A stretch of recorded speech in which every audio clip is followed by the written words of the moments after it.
পুরুষের শারীরিক চাহিদা পূরণ হলেই মানসিক শান্তি ফিরে আসে, কিন্তু নারীদের ক্ষেত্রে বিষয়টি সম্পূর্ণ ভিন্ন। একজন নারী মানসিক শান্তি পেলে তবেই শারীরিক চাহিদার কথা ভাবে।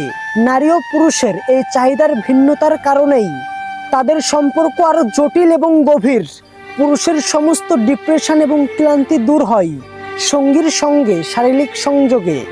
যদি আপনি আপনার পুরুষ সঙ্গীকে খুশি করতে চান, তবে তার সাথে অবশ্যই শারীরিক অ্যাটাচমেন্ট থাকা জরুরি এবং তা মন থেকে হতে হবে।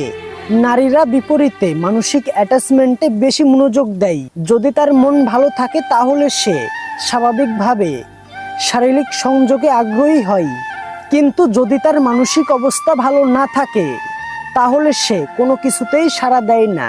নারীর মনই হলো তার আসল শক্তি। একজন নারী চাইলে একজন পুরুষের জীবনকে নতুন করে সাজাতে পারে, আবার সে নারী চাইলে একজন পুরুষকে পুরোপুরি নষ্ট করে দিতে পারে।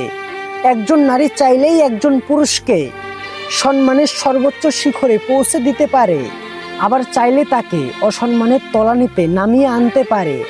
নারী চাইলে একজন পুরুষকে আর্থিকভাবে স্বাবলম্বী করতে পারে, আবার চাইলে তাকে নিঃস্ব করে দিতে পারে। নারী চাইলে একটি সুন্দর পরিবার এবং সুখী সংসার গড়ে তুলতে পারে, আবার চাইলে সেই সংসারকে ধ্বংস করে দিতে পারে। নারী চাইলে একজন পুরুষকে পরিবার, সমাজ এবং নিজের প্রতি আবদ্ধ রাখতে পারে, আবার চাইলে সেই পুরুষকে একা করে